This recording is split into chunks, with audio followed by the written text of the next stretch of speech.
What's up, guys? Welcome to this episode of the Friday Sessions. I am joining you today from Marseille in the south of France. I'm joined by the three amigos.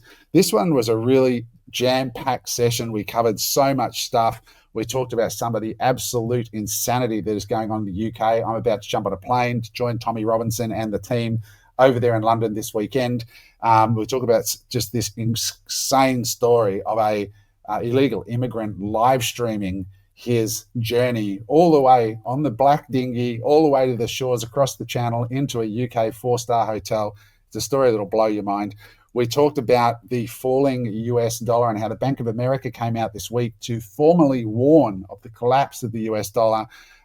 Pretty alarming stuff. We talked about the emergence of AI, and is there a bigger plan behind this managed decline? It looks like the politicians from these Western countries are kind of working together. What is that plan? Why is this actually happening? We talked about how life gets cheaper in Bitcoin, and we shared actual real numbers on everyday consumer items that you guys are buying at Woolies and Coles, and how those things are getting drastically cheaper if you live in a Bitcoin world. We go through the actual numbers just this year, which is really quite interesting. We then talk about this incredible offer from Tesla, or from Tesla to Elon, to try and secure him $1 trillion pay package to Elon Musk. What's involved, why it's important to you, and how you can actually profit from it, and so much more. Stick around right to the end, because we fired up in the very last 3 minutes where we shared some really practical stuff about what the antidote is to this negative world that we live in now, what we actually do every single day to stay positive, stay curious, stay moving forward. With that said, let's get into it. What's up, guys? It's good to be back. I am now in the south of France, in Marseille. I missed you guys. I was at sea. I felt at sea emotionally, like I was disconnected from the boys. What have you been up to? What's happening? Didn't look like you were missing us, mate. It's actually nice to see you in a dark room without the sun setting or the sun rising or the beautiful Mediterranean behind you. Half your luck, you have to sit with us for an hour. Well, can't help bad luck. No, it's been awesome watching your posts. You're making me dream of European summer. You made me book. We booked, man, for next year.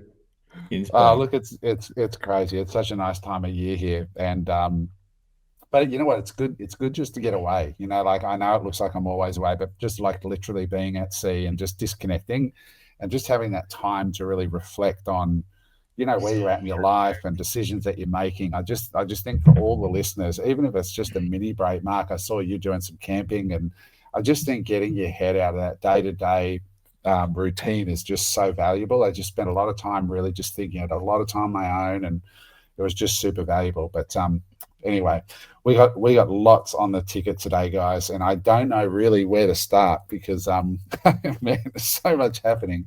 I thought we might just start with the something that's just happening in my life right now, which is I'm preparing in a couple of days to head up to London.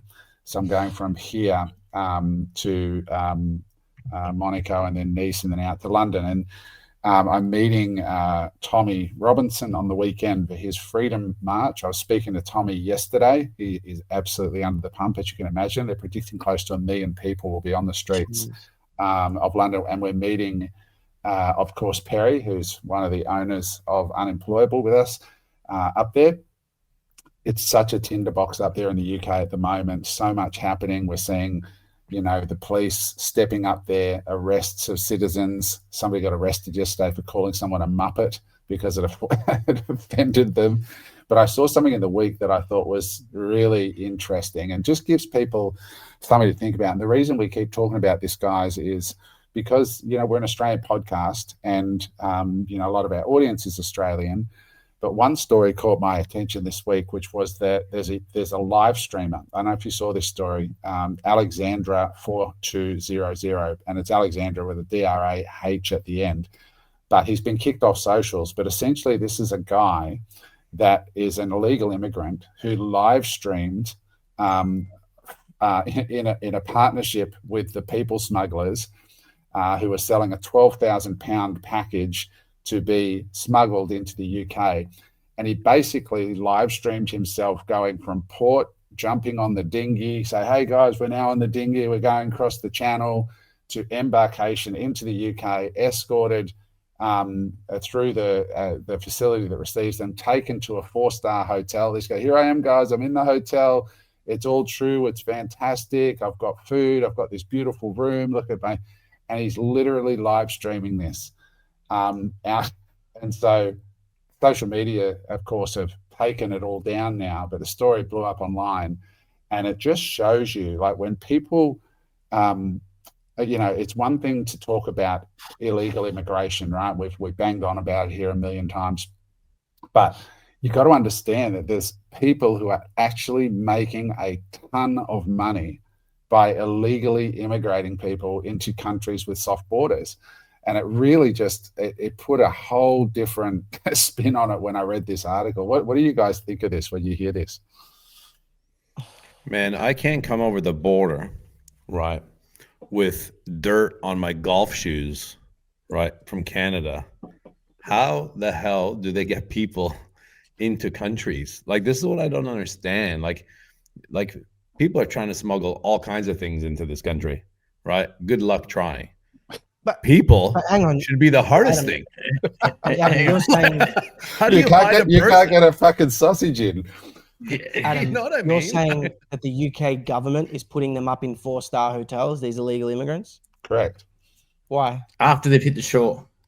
Yeah, after they've hit the shore, they're processed, they're taken to the 4-star hotel, they're given a list of things that they have access to. It's just absolutely insane. And so just to go back 1 second, because I'm a bit confused. So the illegal human traffickers get paid the 12 grand, they dump them off on the mainland, and then they go, I'm an immigrant and I'm stranded. Then the government picks them up and puts them up in the hotel. Correct. They get taken. They have people on the boats, James, that are guiding them on what to say and what to do. It's an end-to-end package that includes fake documents and inland travel and onto the dinghy. So this guy literally live streamed the whole thing, and it's gotten people outraged. And then on the other side, the British, who are then furious, are being arrested and controlled to an even further extent. Just before we go back and pull on that thread a bit, Mark, I just talk about the arrests. I saw one piece there. There was a war veteran in a wheelchair with a British flag, got arrested by 6 people, picked him up out of his wheelchair, man can't walk, and heaved him off for having the British flag. Waving the British flag at a pro-Palestine protest. And he got literally carried off out of his wheelchair and arrested. 6 coppers. 6 coppers. Yeah. Mark? I mean, if anyone is at home, I gotta watch what I say here. Geez, I'm gonna get myself in trouble. But if anyone is at home wondering why we're talking about this, well, I was reading the comments of last week's show, and I got told on our own podcast that I'm one. I won't say which race that they said, but they said once we've deported all the X race, you're next, Mark. You wog, or something along those lines, and I just laughed because I think it's funny. But maybe that beard's got you a bit misrepresented. Who knows? Yeah, but it's. Sorry, didn't see you there. While you're here, actually, we've got a new coaching cohort that just opened up for the Unemployable Property Coaching Program that you get taught on how to become a property developer. One-on-one coaching, bi-monthly coaching, and also events where we get a full coach bus with all the students and go to 6-7 different development sites. When I say development sites, from 1 lot to 10 lots to 50 lots. So you get to see exactly why we buy it, how we fund it, and also how you can do it yourself. The next day, we had an amazing event at the QT Hotel here on the Gold Coast where we had all of our consultants come in and teach everybody on what they're looking for with sites, what are the different trends, and how you can become a property developer yourself. Now you see me on the video, but who you're gonna be getting coached by is Shannon and Carson. Who's Shannon and Carson? 4 years ago, Carson was cleaning carpets. Shannon was a machine operator. Today, they're doing over $100 million worth of land deals. I know you're listening, and I know you want to take action. And if that's you, click on the link below or go to www.unemployableproperty.com and register your interest, and one of our team will reach out to you, and we'll see you on the next bus. Now get out of here. Well, he was accurate. He said I'm a wall. He didn't call me Israeli or Iraqi or Afghani or something like that. But no, I think it's relevant. It's extremely relevant because a lot of people are disappointed and frustrated and upset in a lot of countries, not just the UK, in Australia, in America, everywhere. France, immigration is a huge problem everywhere. But the thing that I find, and look, I'm pro-immigration. I generally think that Western countries need quality immigration with declining birth rates. To offset declining birth rates, we need quality immigration to keep the economy ticking. Otherwise, you'll get your cheaper house prices, but you'll get a depression along with it. That's my opinion. But what I find incredible is how anyone who goes and wears an Australian flag or wears a UK flag to basically show their support for their country and to express their concern about immigration is getting labeled or associated with Nazis and far right fractions, and like we're almost being told by our leaders that we're the scum of the earth for simply having these concerns about immigration and things like that. And like why is it happening? Like what? And you know, like I don't want to put the tinfoil hat on, but all the conspiracies have come true, right? And it just for 6 cops to pick up a man in a wheelchair and carry him away and arrest him for holding a British flag or a UK flag, it screams of coordination and effort, extreme effort and coordination. Like we can't have gotten so like just ridiculous that we don't know what we're doing. Like these people in charge have to have some sort of understanding as to what they're doing. Yeah, but not only that. So like a British person with a British flag, with the equality swung way too far, you allow Palestinians there with Palestinian flag and they're allowed to go about their day, but a national is not. Yeah. That's a crazy part, but I think I think we all agree on that, James. Like it's obscene, and it's happened in Australia. There's footage out this week of guy drops an Australian flag over a bridge where the Palestinian protest was, and they cut the guy off with the Australian flag. Right? Like, it's like what? But they're making the thing is on the news. They're showing it, right? They want people to see it. That's the thing. They want everyone to see the guy in the wheelchair being taken away. Because what is the message they're trying to tell you? Don't do that yourself, or else the same thing is going to happen to you. So they put the fear of God in you. But it's also inciting violence as well, right? And I think sometimes part of the plan is to incite violence so that then there's violence at these protests, and then they can point the cameras and say, look, you know, scum of the earth, don't associate with these people. And then, you're right. And then that virtually scares everyone else from being part of it. But look, I think that obviously a large part of it is trying to gain new voters, right? A new voting base. But do you guys think that there's more sinister motives behind it? And if so, what are the more sinister motives than trying to gain a voter base? I have one theory, Mark, that's not fully formed. I will share it. I just want to share one more thing on it before I jump into it, which was this week talking about what you said, Eric, about, you know, showing it and saying, listen, comply. In your home country, Eric, I don't know if Jen showed you, but I texted Jen a video of a Canadian woman on her social media just going off about this police. Now, your head of police went on national TV and spoke about this person who there was a home invasion and a person was injured, and I believe somebody was raped during the home invasion. And the police commissioner's gone on TV and said, look, guys, our best advice is when somebody breaks into your home, just comply. And that was literally what they said, just comply.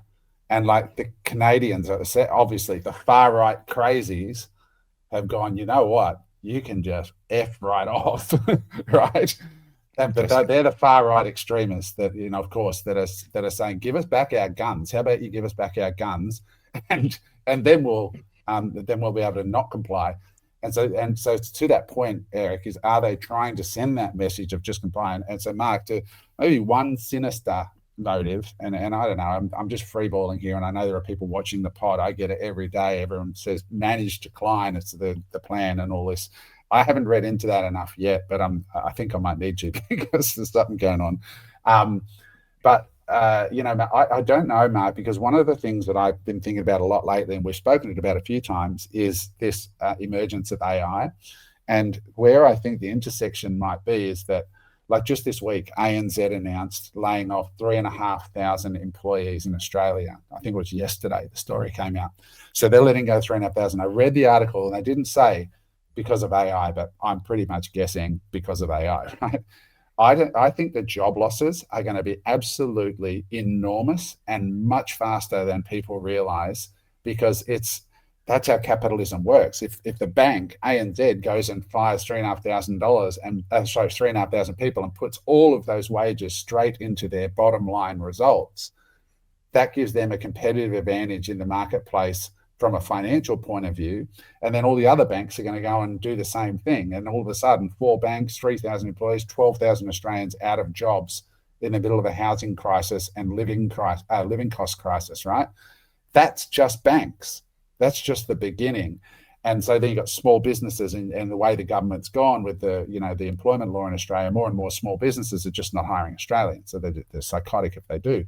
So I think they know that with the emergence of AI, this is just a theory, that there is going to be mass layoffs and mass unemployment. And UBI is going to need to come in, and universal basic income of some form, which will be a digital currency, probably issued by the government. And I was reading something this week about, no, I wasn't reading something. Somebody told me who's in the know in this area, said, Adam, I know people who know about this stuff, and there's only one country in the world that has the technology to provide CBDC currency with the controls in place, and that's China. China is the only country that has the necessary technology available to monitor CBDCs properly. And so maybe that's what's coming. Maybe they need compliance and they need control, because there's going to be real problems when AI really kicks. And I think it's coming, and I think it's coming quickly. I mean, ANZ 3,500 this week. It's a desensitization exercise. Like, just keep showing the most outrageous things, get people desensitized from, yeah.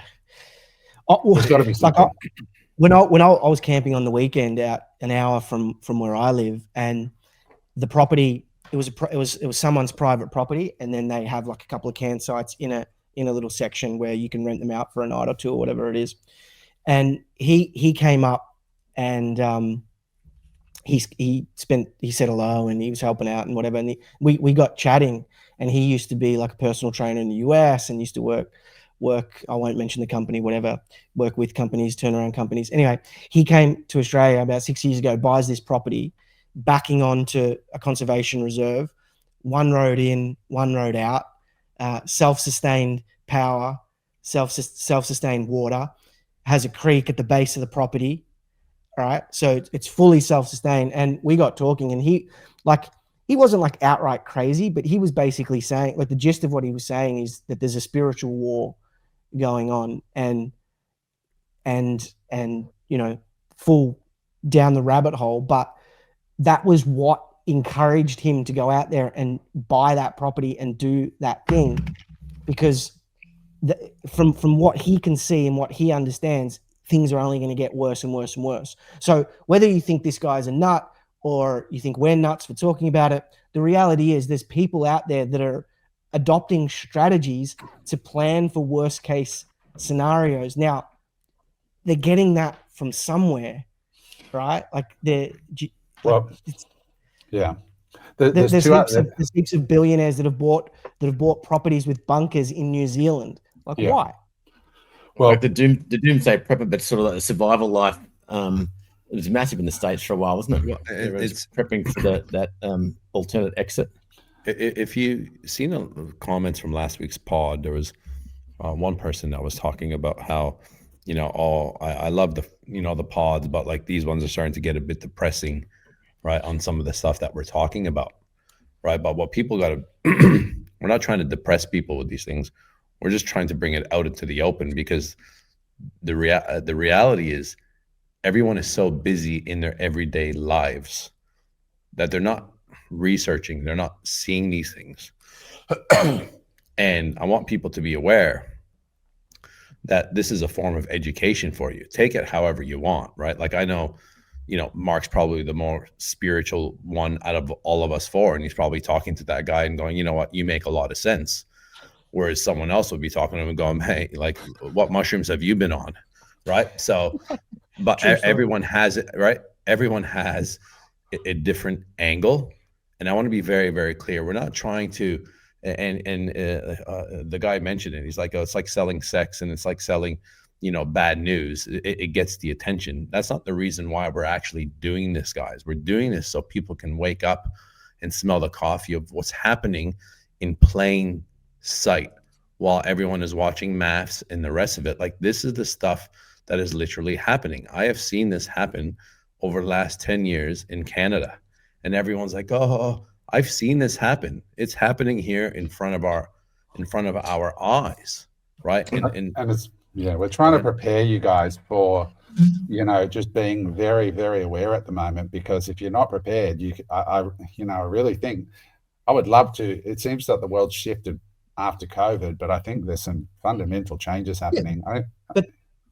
But there's a business lesson in all of this as well, right? Like I posted this to my Instagram the other day. Perhaps the most underrated skill in building a business is the unwillingness to conform. We live in a time when pressure to conform has never been greater. You only need to glance at the headlines. History shows us that a population willing to conform is a population willing to harm. Conformity feels safe, but it kills creativity, progress, and ultimately freedom. And if this is a business podcast, which it is, and a macro and political podcast, right? The conforming and speaking your truth and being willing to critically think and say things that maybe people disagree with or call you crazy for, these are the traits required to be successful in these fields, right? How many people like Bezos and Musk and Gates and all these people out there that are like ultra successful? And we're not saying go out there and try and be ultra successful, but every single one of them is being called crazy. And so I'm okay with people saying that we're a little bit crazy and we're talking about things that are weird, because it's our ability to think and to think through these things that are happening, and then to make decisions about how we protect or go on with our families' lives. I mean, they're important to any venture that you're trying to do involving money. Talking about crazy, if you're going to call Elon crazy, a $1 trillion pay packet crazy, I'll take that. I want to jump into that, James. I got that down as a talking point, Elon's $1 trillion package. And I also want to talk about the mRNA vaccines via Livestock in Australia, which is a huge story. I want to get back to both of these. But just before we move off this, and just echoing what Mark said, if you need to be able to notice what's happening in the world, and then as an entrepreneur and an investor, when you do notice, you need to make decisions based on what you're noticing. And so I want to give you a couple of other tangential points to this control thing before we move on. As of September 1st, so 8 days ago, in the UK, it's now illegal to get more than £3,000 out of the bank in a day. So they've now put capital controls in place. You can't take more than $3,000 of your own money out of a bank in the United Kingdom as of September 1st, right? Flat out, straight up capital controls, right? So you can think what you want to think about that, and why that might be. Another point that I want to just throw into the bonfire here, Bank of America this week came out. Bank of America, this is like National Australia Bank or Commonwealth in America, one of the biggest, one of the top four in America, much bigger than those our banks, right? Much bigger. Warning of the US dollar collapse, which is interesting. Bank of America, this isn't some, Alex Jones, right? And they said that this year, the US dollar has lost 6% of its purchasing power year to date. Gold is having its best year in the history of gold in thousands of years, best year in the history of gold in the last 5 years, the US dollar has lost 84%. In the last 5 years, it's lost 84% of its value in gold terms. So relative to 84% versus gold. relative to a hard asset like gold, it is down 84%. Or said the other way, gold is up 84% in US dollar terms. Yes. And yes, that's right. So if you denominated your life in gold, you would be, everything got 84% cheaper. Bitcoin, it's even crazier. I won't even give you the number, but it makes Adam, it's just on the gold point, go and have a look at India, China, Turkey.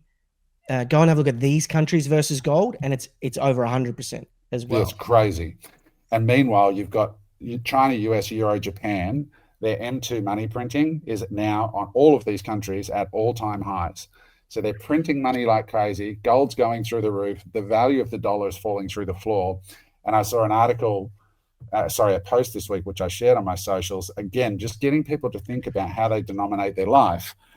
If you denominated your life in Bitcoin, for example, and you are saving in Bitcoin, year to date, the cost of pork-related goods like bacon and pigs and everything is down 44%. Orange juice is down 46%. Cheese is down 30%. Corn is down 28%. Fuel is 32% cheaper. Cattle, all beef products, is 24% cheaper. Wheat is 23% cheaper, and milk is 22% cheaper if you are denominating your life in Bitcoin, which is crazy. People just can't flip their heads. Eric, and this is all where people, the riots on the street, the marches, the complicity. It's all connected because these, if you go back and look at history, these are the story of civilization, 11 volumes. I haven't read them yet, but I'm going to. But if you go back and look at all these times in history, the common thread is the debasement of the currency.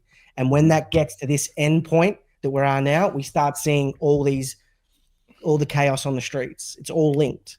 You need to be buying assets. We say it over and over and over again. But let me tell you, I will be talking to a majority of the people that watch this podcast and share it around. The people that are sitting there with money in the bank, sitting against their offset account, because that's what they've been taught. Get that money out and buy something. Buy some assets. Honestly, I know there will be majority of jet skis and TVs. You know what? Like if anyone wants, I'm looking at starting a boat business in the UK. All right, I'm getting a boat, and there's a business there, Adam. I'm telling you, right? If Let's it's that easy to bring people in, right? Like honestly, how good of marketers can they be? These people smugglers. Let's get after it. We'll do webinars, everything. Yeah, got the system is you actually drop them with their Welcome to Britain info pack. You know what I mean? It's like probably got the Queen's stamp on it or whatever. Hey, Adam, I got a name as well. Reliable Immigration. Oh, that's funny. But look, we don't have to worry about the smugglers here. We just get 1,500 a day flying. We'll get 1,500 unemployables a day. but like, you actually have to laugh. Actual unemployables for life. Yeah, you literally have to laugh, right? Because again, it is something like that guy's right. Like some of these topics are quite depressing. Like when you think of it 100%. And you're thinking like, well, like where the world is heading. And then, the reality is most people will watch this and then just go on and go to dinner and get smacked in the face by life and take the kids to school and but the key is like, you need to take some kind of action. Like when I'm talking to people and I'm saying, do something, buy some assets, right? Not jet skis, Adam.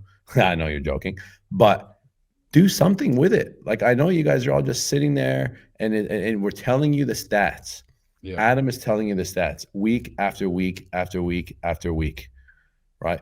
You guys are the ones that need to take action. That is the key here. We're taking action. Mark is taking action. He's showing his action live. He's up, he's down, he's up, he's down. He's being vulnerable, right? He is not an expert. He is learning just like every single one of us. Right? Adam took a punt putting all his superannuation, right, into one stock, right? Because he was convicted and he was educated. Well, that stock is worth a lot more today than his initial investment. But the key is taking action. I had a message today, right, on Instagram, and these are becoming more and more common. Right. And it says, truly, your pod has helped me open my eyes in a way of thinking, and I'm so grateful. I'm surrounded by people that aren't open to the way the world is changing. So it's your pod that's giving me the courage to try and better myself. But the key, what she said, I'm surrounded by people that aren't open to that is the key, because majority of the people, right, that you surround yourself with, most people don't think like us. They're not talking about these topics, right? They're talking about the NRL grand final and this is happening and fuel prices and these types of things. That is not going to get you ahead in life. So these depressing topics, if they're depressing you, it's probably a good thing, because that's the people that need to wake up the most. James, let's change gears. I know it's a little bit of a depressing subject, but it's actually really interesting and alarming. And I'd never heard of it until before we rolled tape just today. Give us the headline, James, because I want to get onto some positive stuff at the end. There's a couple of really cool stories, like the Elon package. I want to talk about a new billionaire that's just been announced, which will be exciting for people to know somebody else is a billionaire while we're all struggling.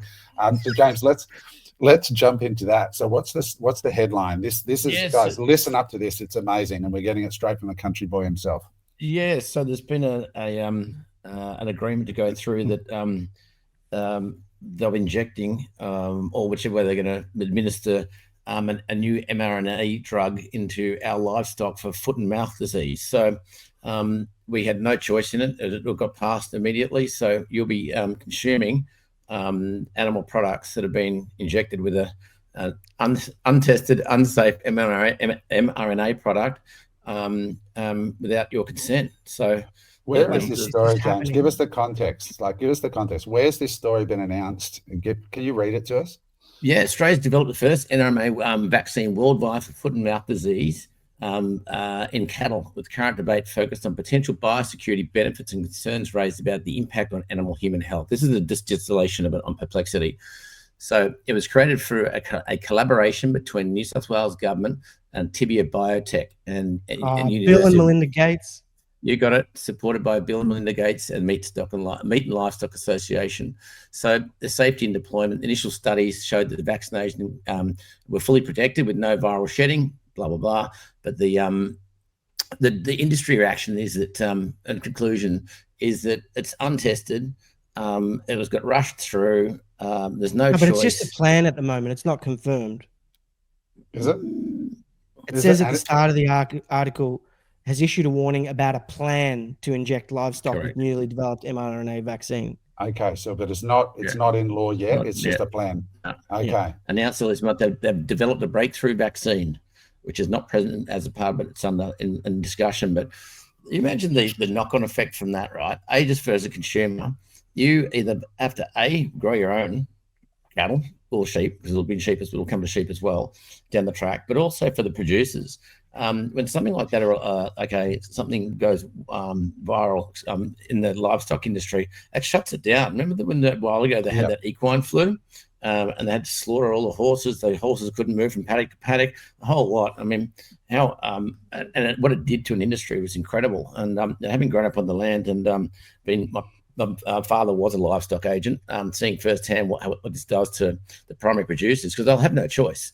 If it gets passed, they will have to do that with their animals. Their animals won't be let on trucks that haven't been vaccinated or have that mRNA vaccination. The cattle yards they get processed through, the processing, the meat works, the whole lot. It'll be a complete upheaval on that production line. So, are you sure they haven't? You said sheep and cattle, right? The cattle. Are you sure that they haven't started that already? Because I eat a lot of sheep and cattle, and I think that's a very bad move. Oh my God. Oh God. Turn off. You were just waiting to get that in, weren't you, Eric? You were waiting to get that in. All right, let's keep an eye on that. Let's keep an eye on that story, because obviously I can't imagine how that would ever get through. But you know what? Stranger things have happened. Mark. Just a little side note at the end of the article. So Stockman Steaks is issuing the warning after last year it announced it would not use methane-reducing feed supplement Boova that sparked food safety fears. So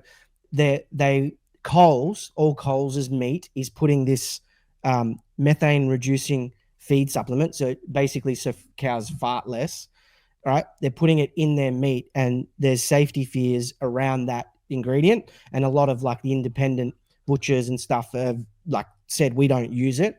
I go to a butcher here in Byron, everything's organic, top notch. Like I speak to the owner, and we like, this is a side note, but there is so much shit in our food that is poisoning us, right? Things that we think are healthy that are just stacked with preservatives and bullshit. And I know it's got nothing to do with making money, but if you want to live longer in order to enjoy your money, like you really need to start investigating what's in your food as well, because it'll shock the shit out of you. It'd be good, Mark, if you've got like, if you can find somebody for the pod who's like really schooled up on like what's in our food. I'd love to have them on the pod. I reckon that would be really interesting for Australians. Yeah, maybe you can interview them, and we'll just put out a special session with you and that person. That'd be cool. Yeah, cool. I'll try and find someone. Yeah. All right, let's change gears. Couple of interesting stories this week. We see Eric Trump is now officially a billionaire. Isn't it great when your dad's the president of the United States, passing laws left and right to free up crypto regulation, and then your son just becomes a billionaire?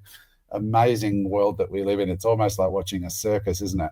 I just love that they have the balls to announce it. Like, that's like a microphone drop, like just bang, you know. Yeah, and not just a billionaire. I think it was 3.2 billion he made because is a Bitcoin mining operation IPO'd. So, but then they announced that. But I was listening to a Steve Bannon interview at about 1 o'clock this morning. Couldn't sleep.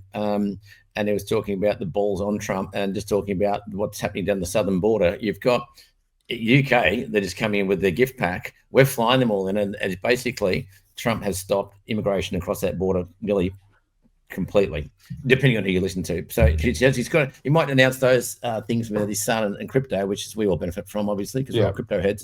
But he certainly puts his money where his mouth is when it comes to immigration into America. I couldn't even get in. I got turned back at the airport because my visa wasn't right. So that's because you're popping buttons, bro. That's all the problem is. Seriously, like I was turned back at Heathrow flying to the Bitcoin conference in Vegas, and it just shows you. Anyway, Eric, you were going to say something? Did you guys hear about just with the whole immigration thing? Was it Hyundai or Kia in the States that just got busted having illegal immigrants working there? Did you guys hear that? The South Koreans? Okay. I don't know enough about it. I heard about it, but I thought one of you guys might have known. Let's move on to the Tesla story, because it's a groundbreaking package that they've offered Elon Musk. Talking about, guys, I don't want it to sound, like we're just focused on the capitalist side of this. We understand that there's massive unrest with AI disrupting things, right? But I'm just going to put my capitalist hat on now, my investor hat, and talk about this Tesla package and what it might mean in the future. I did a post actually on my Instagram about, Cern Basher. So Cern Basher is a really well-known Tesla analyst, a massive Tesla bull, but he basically published a chart that you can look up, and it shows you how he believes that the Tesla share price will evolve between now and 2035. And it shows the attribution of value in the share price. So today, a lot of people think of Tesla as an automobile maker. But when you see the chart, you can see that, cars in 2035 are just like this tiny little piece of the valuation of the company. A massive component will be humanoid robots. Even now, they're Optimus robots, they're robo-taxis, and they're Bitcoin holding actually by 2035 will make up a significant portion of their balance sheet based on even conservative estimates. So Cern Basher came out and released this, and I spoke about it and said, look, guys, look at the transformation, even if Cern's wrong by, and of course he is, we just don't know by how much and in what direction, but it just speaks to how different the world may look in big tech in just 10 years from now, right? Like it completely restructured the business. But if you look at this particular package, just tying it to this Elon package, so basically they've offered him a package that is 423 million shares. If it gets exercised, it will require, which will be valued at this 1 point something trillion dollars that would go to him. But to effectively get it, he needs to increase the overall value of Tesla by 8x, which, when they're already so massive, is a huge 8.5 trillion. The value of Tesla needs to go from whatever it is now to at least 8.5 trillion. Yeah, and I think it's just on a trillion maybe at the moment. So it needs to 8x, which is a compound annual growth rate of about 25% per year for the next 10 years straight. So, and if he does it, those 423 million shares will give him 12% of the company and over $1 trillion reward. I think it's about 29%. About 29% of the company will end up with after that, which will be given immense demand. I got a quick read of the article before. I was just going to say they're voting on it in November, the shareholders, but I'm guessing that, of course, every shareholder will vote for that and go, hell yeah, if you can 8x our investment, have at it. You know, thoughts on this? So last time that got approved, a package like that, then they tried to fight it in court and it got overturned, and that's, I'm not sure if it's still going or not, but I got a few thoughts on it. The first one is, and I heard this on Pomp and Jordi Visser, is what I find remarkable is that a lot of the haters that hate on Elon they say the same thing. This is going to end badly. It's going to end badly. But you know, what has he started that has ended badly so far, right? Like, it might, but he's got a pretty good track record. I don't know if I would want to bet against him. But his pay package, Adam, is actually undervalued compared to the hedge fund guys that charge 2 and 20, right? They charge 2% annually and then 20% of profits. Well, Elon's like 1/8 instead of 20%, instead of 1/5. So he's actually undervalued for the value that he's going to create for shareholders. I think, correct me if I'm wrong, I think the reason, you know, people who are not in the know will probably run around and say, oh, Elon's just money hungry. See, you can see how he's just, well, for me, I think the reason that he wants this kind of package is because he maintains voting control. It's the number of shares that he needs to maintain control. That's why he doesn't ever get paid anything, and he always works for shares because he wants to maintain control. And when you think of it, love him or hate him, he wouldn't be able to create with Tesla what he's created and what he was going to create if he didn't have the control, because at every point people would vote against the long-term goals that he has for the company in order to profit or to increase profit in the short term. And you know, I love you for posting that post that you did, because it really underscores an important point that for us who are starting out with nothing or near nothing, if we want to be successful, we need to be able to see the world not as it is, but the way that it's going to be in the future to make huge gains, right? Like I've been saying recently that easy money's been made in Bitcoin. It's like, yeah, it could do a 10x, but if you've only got 10K and it 10x's, then you've got 100K. It's not life-changing money. So we need to be able to think not the way things are, but the way things are going to be in order to make that kind of those life-changing gains. So I think this is a perfect example of it, because so many people, big knobs in the industry, talk down to this guy all the time and about this guy all the time. And Pomp said something really good. He said, my theory is that I feel like these guys are envious because there's a guy out there that's taken the harder path, who slept on the factory floor and has sacrificed everything and done everything, and he's more successful than them, and he's taken that harder path. I don't know, like it's an interesting point, Mark. I think the point there about life-changing money, and for the people who, I said in my post, there are people who are reading this or watching this, because I did a live from up on the bar here at the hotel where I am, and I said, look at this thing from CERN Basher.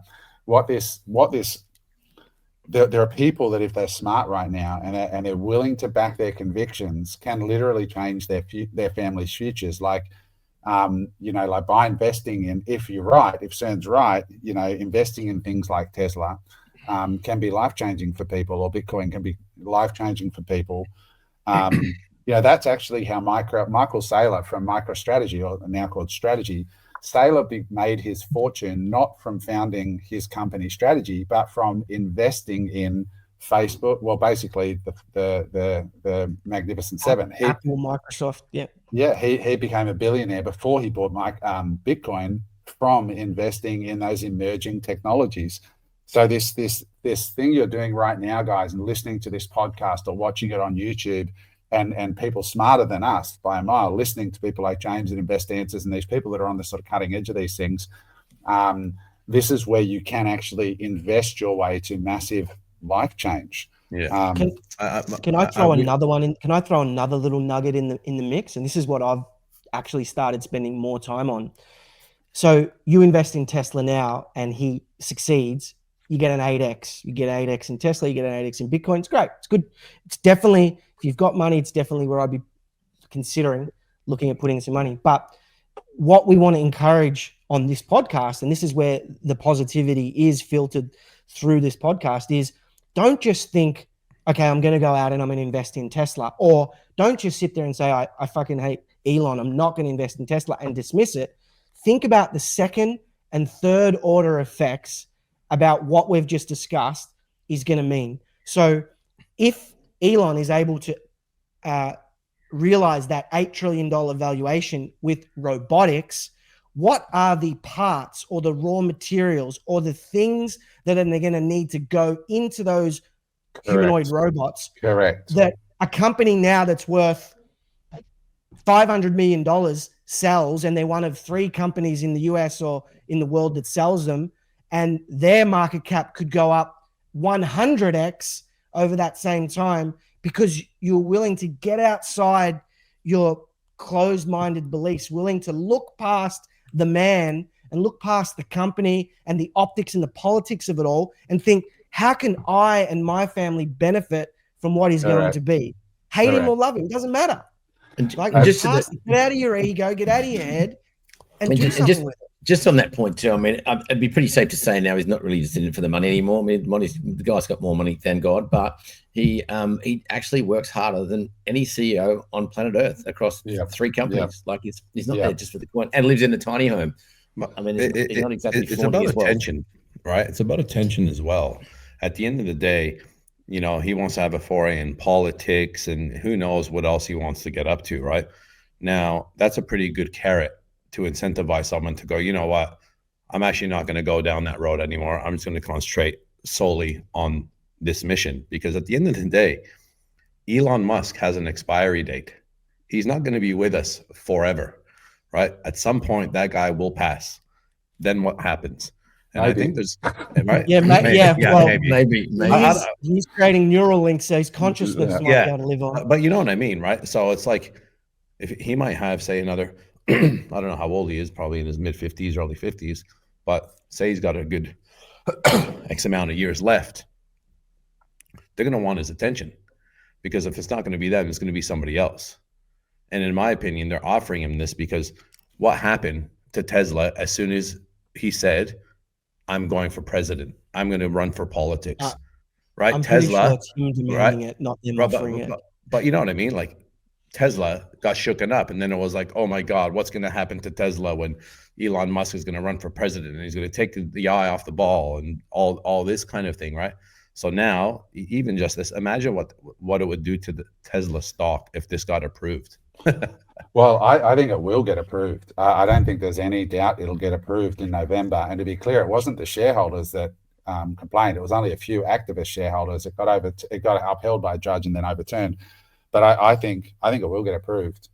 But to Mark's point, like, I was on the boat last week, and I was speaking to a rare earth miner from Australia, who their mine in WA has found all this rare earth that are essential for manufacturing components of robots. And that's the kind of thing that you're talking about, Mark. And then I connected him with another guy I met on the boat who's a Canadian rare earth investor. So I met one guy in the sauna, and the other guy was a friend that I was traveling with. And so he's already had a 10x on that stock in 1 year, which is a little known miner out of Australia. So, and what's that? In 1 year. 1 year, 10x in 1 year. And they've got the US government offering them all kinds of money now, but they want to control the supply, and they've got all these things going on in the background. So, guys, it's interesting out there, and it's really, really important to just think critically around these things, because this unrest, this movement of capital, your job is to get your bucket and put it in the river that's moving, right? That's how you catch capital. That's how you grow money, as being across it and being aware of it. So yeah, and I just, for fun, I went to Grok, which is Elon's AI, and I asked it, what are the odds, in your opinion, of Elon 8xing the company to achieve this $1 trillion package? And its wording, and I wrote it down because I thought it was fantastic, and I think it's good for all of us. It said, I'd root for it as a catalyst for innovation, but investors shouldn't view it. But investors should view it as motivational theater, not a guaranteed payout. But I love that line where it said, I'd root for it for a catalyst for innovation. And that's really what's going to happen. There's going to be absolute fortunes. Like, the biggest example is obviously NVIDIA. They make the chips that go into the AIs, and everybody needs their chips. And now they're minting billionaire employees. So really starting to dig in and go down those rabbit holes. All right, a couple of things just before we finish. I did another quick, I saw a fun little thing this week, which was a guy called Adam Livingston that I follow on Bitcoin. He's got an amazing channel. He calls himself the Bitcoin Wizard, and he's probably one of the smartest guys. I think he's probably the most entertaining Bitcoin commentator out there. And he did this exercise where he's roasting Mark Zuckerberg, and he was saying, look, Zuck, I love you, bro, but like, you invested $46 billion into the failed metaverse, right? Between 2020 and 2024, they invested $46 billion, lost, right? And I went to Grok and I said, if Mark Zuckerberg had just bought Bitcoin, instead of backing his crazy idea that he had, and he just bought Bitcoin, how much do you reckon that Bitcoin would be worth today had he just invested that money from 2020 to today? Have a guess. Done nothing, just literally bought Bitcoin. Oh no, he'd have $220 billion of Bitcoin on his balance sheet, right? But instead, he's got a digital hole in the ground. He's got Oculus. He's bought Oculus. He's got a pair of glasses that nobody uses. So it just shows you sometimes that the simplest thing is to back to conviction and so on. So and also not only that, one of the smartest guys on the planet gets it wrong. So correct. If your business fucks up and you don't feel you're the Lone Ranger, he did it in spectacular style in public. And that's the failures that you guys know about. Imagine all the failure. Yeah. You know the amount of companies these guys will be setting up in the background that you don't even hear about, that they're spending tens of millions on, that are this chump change. Amazon's famous for it.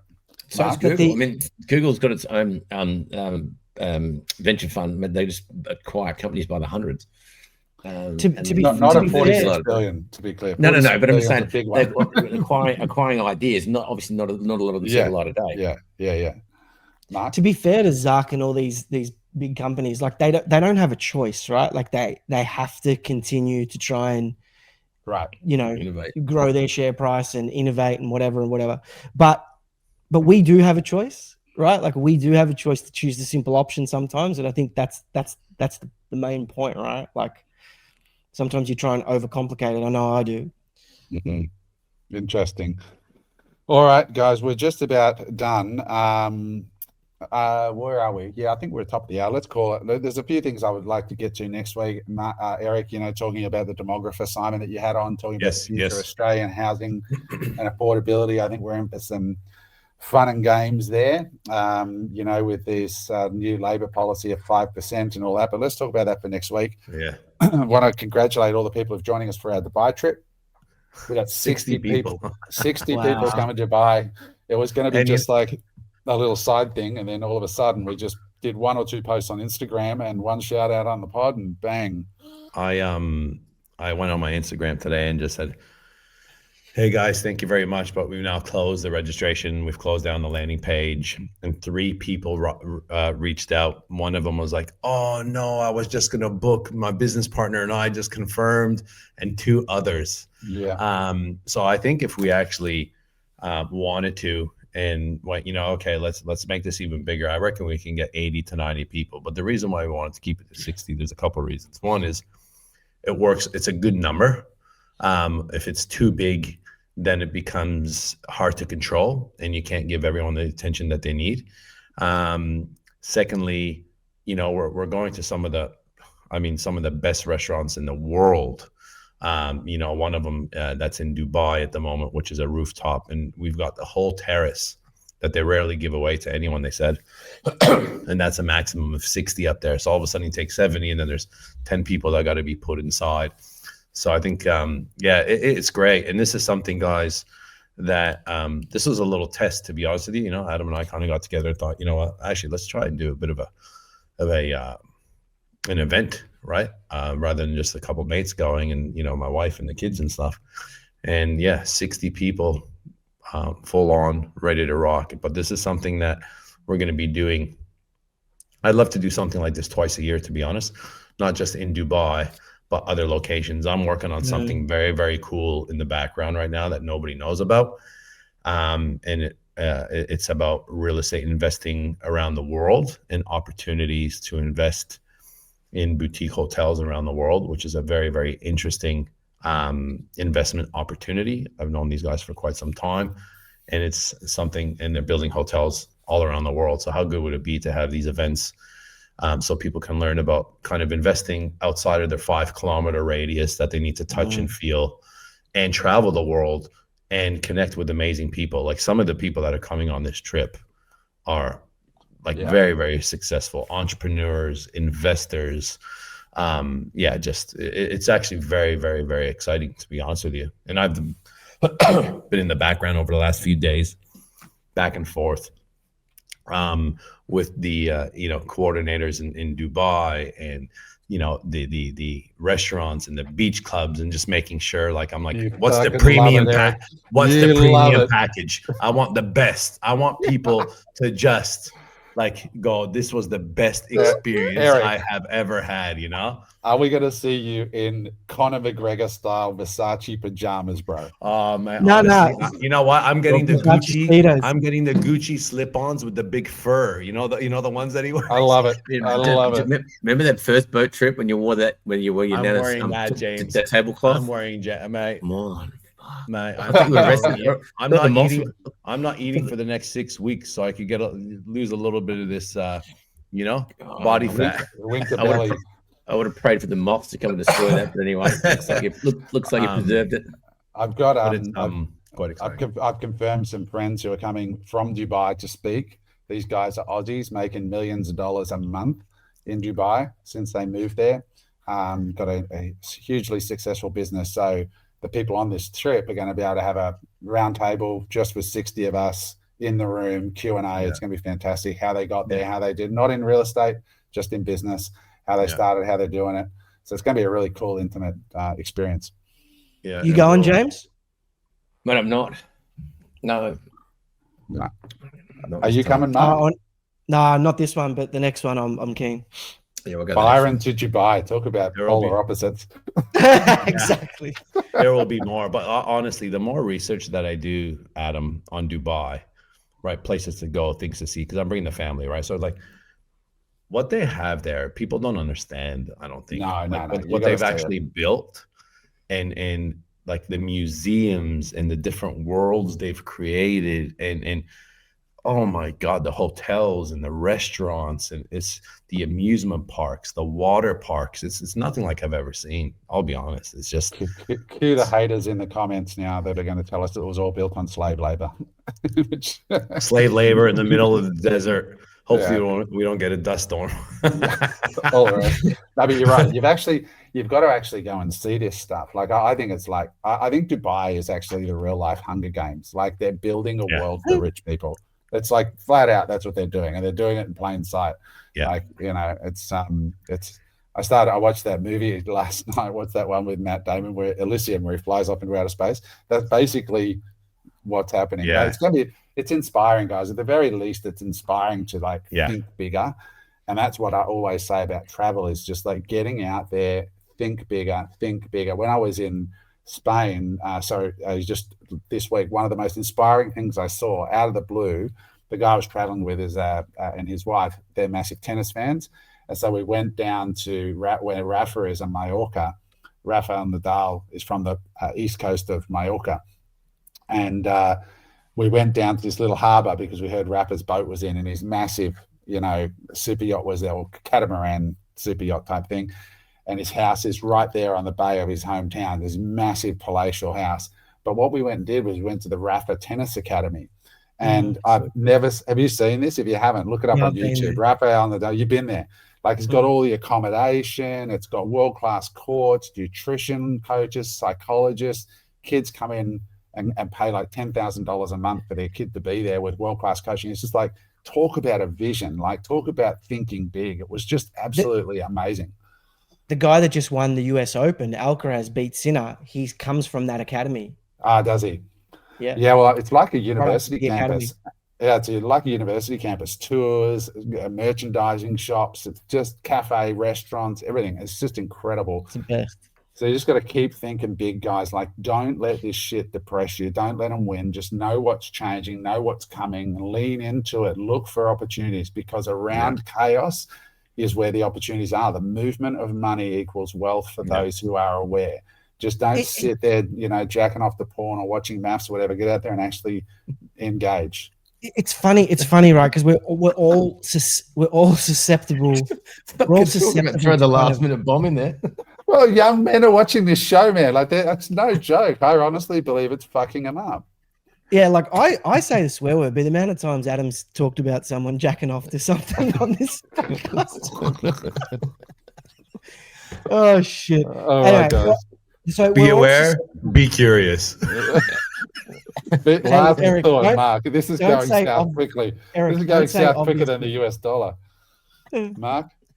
I was just going to say, so we're all susceptible to it sometimes. Like, sometimes we reach our goals even, right? Like, you got people out there struggling. Sometimes you got people out there successful. They reach their goals, and then they kind of lose the motivation to kind of keep pushing forward and to have that big vision that you're speaking about. I've been like trying to get back, because it's like Dom and I achieved a lot of things that we set out to achieve when we started our ecom brand. And now I've been struggling to try, not to find motivation, but it's like just pushing the next limits. Right. And so I've been going to the gym, and I've been listening to,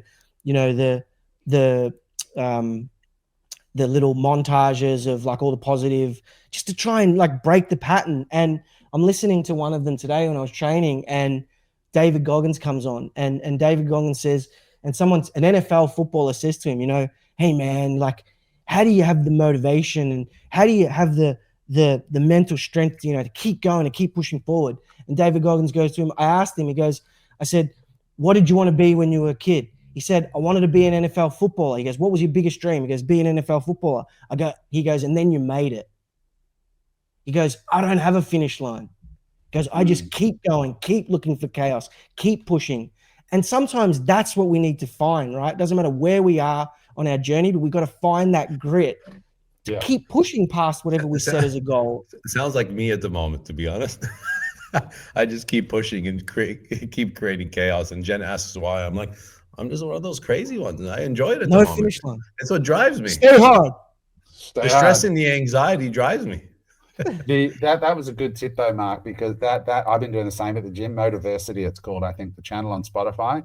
So if you just go into Spotify and put in motivation, these guys come up first, and it's just like David Goggins, Tom Brady, a mirror, like it's angry black guys.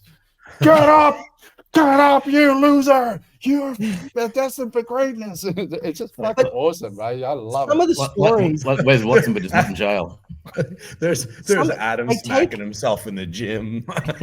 Take these 30-second clips, and they tell a story. Like, there was another one where it's like, they're amazing. Like Eric Thomas is talking about Buster Douglas, and Buster Douglas's mum was telling everyone that he was going to beat Tyson, and then 2 days before the Tyson fight, Buster Douglas's mum dies, and he fights Tyson. He gets knocked down in the first round, and then he comes back and he wins. And it's like he made a choice that he could either prove his mum right or and it's just like shit like that is it's what it's all about. It's what's being human. It's what being human is all about in a world that's moving to AI, guys.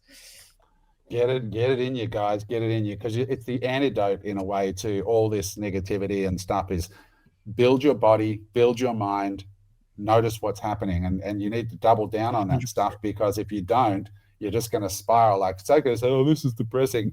Yeah, it is fucking depressing. But are you going out and hitting the weights hard? Are you pumping good shit into your head, or are you just listening to the depressing shit? With that said, guys, thank you again for another great week. Hope you guys enjoyed it at home or on the trains or planes or automobiles, or wherever you're tuning in from. We appreciate you. Make sure, if you haven't liked or subscribed, make sure you do. Drop us a comment if you want to, and we look forward to seeing you on next week's session. Bye for now. Hey there, I hope you enjoyed that episode of Unemployable. If you'd like to watch another episode, just click there.